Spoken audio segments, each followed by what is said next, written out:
Hello everybody, and welcome back to the PC Test Server with me and Fallen. And today we are going to check out Game Update 38. Yes, Game Update 38. There's actually so much stuff in this. We are going to split up one of the items, and that item is the survival mode. We are going to do that in a different episode. But what we are going to cover today is we are going to cover teleporters. Yes, teleporters. They are also doing some updates to the generators. They are removing the PvP selection when you create a new character. They are displaying NPC combat rating levels. They are doing revisions to electric and hard light powers. And we get the Tides of War summer event. A couple of those I'm going to cut out, mostly the Tides of War, the power revisions, and the NPC combat rating level, and finally the PvP server selection. I will just quickly talk about that one at the end, but let's start it off today with teleporters. Yes, teleporters. Something that everyone has been asking for some time.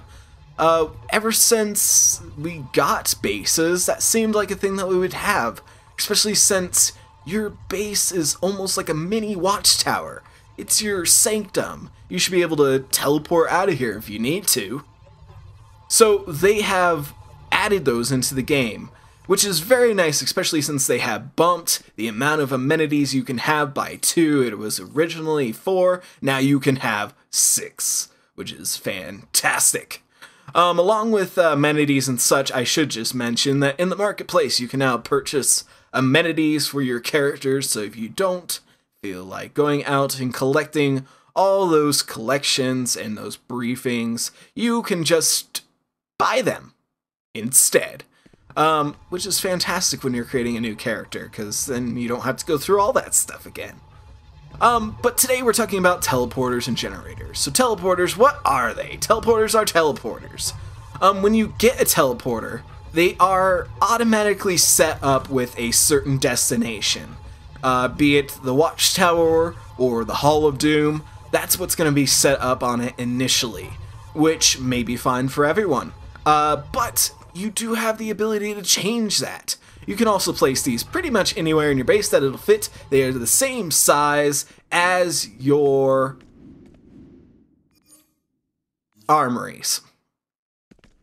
So, let's head on down to the generator. Now, the generator, they are trying to do a whole bunch of new stuff with the generators.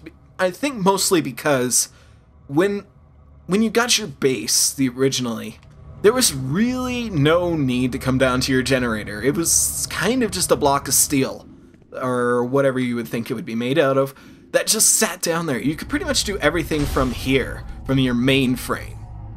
But they've added new stuff, like armories, and now they've added something new to it.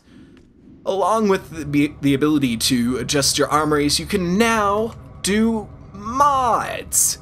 What are mods? Mods give you health or power or support or offensive. General mods, though, can affect your teleporter. So I went into the Watchtower and I grabbed a few teleporter mods here. What are teleporter mods? Well, they just change the location that you want to be able to teleport to. You can have a number of them, I think 4 or 5 if you count the original starter one. But basically there's a whole bunch of these things that you can purchase. I think they're going to be purchasable, but they might just be collectible through raids and things like that. That's how you get mods for your generator, so I could see them doing it either way, really. Basically, I went ahead and I just grabbed a whole bunch of these, and I also grabbed a few more teleporters, so we could stick a couple more teleporters in here. Why not? And, so let's see, I got Ace Chemicals, I got, the 8th Precinct Metro Police Station HQ, got Kane Street Mall. Might be a nice place to go. Arkham Asylum. Let's hop down there. Let's pop in a Arkham Asylum one here. So, mods. Let's go ahead and pop this Arkham Asylum one in there. Are you sure you want to socket it? Yeah, I do. Why don't we pop another one in there and we'll take a look at what this will exactly do. Clock Tower, sure, why not? I don't know where that is, but it's probably somewhere. And how about Kane Street Mall? Why not? Alright, let's go back and take a look at our teleporter and see if that has changed.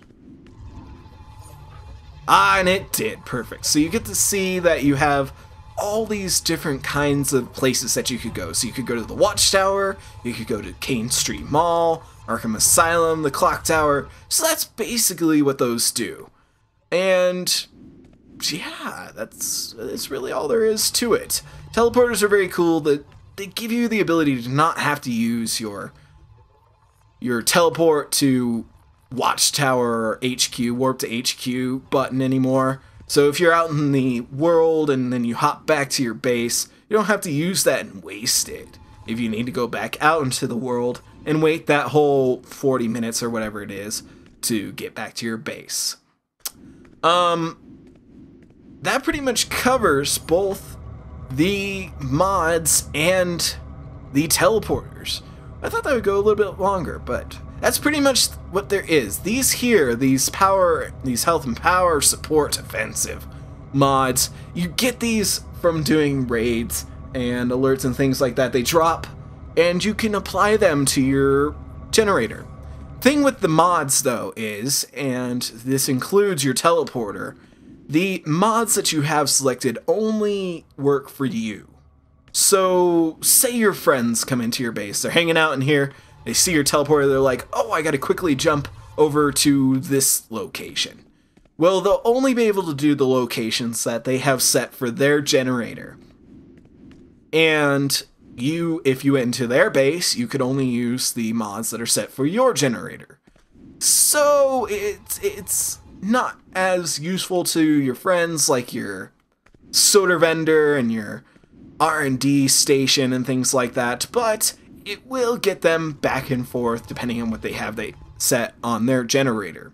Now, if you let your generator run out, your mods will disappear. So don't let your generator run out of power. I tend to do that because I just don't come back to my base for a long time.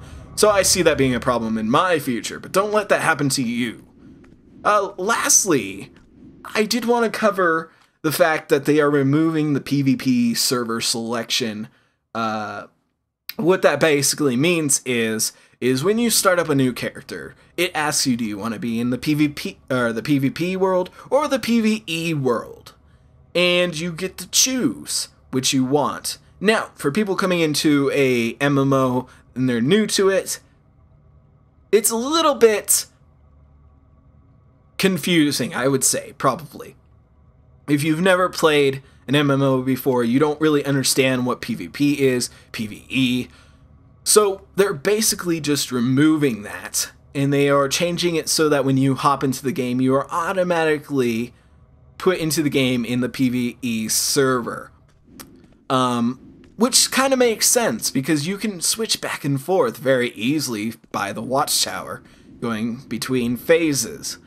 So it really does actually make sense for them to do this. It never really made a lot of sense to me.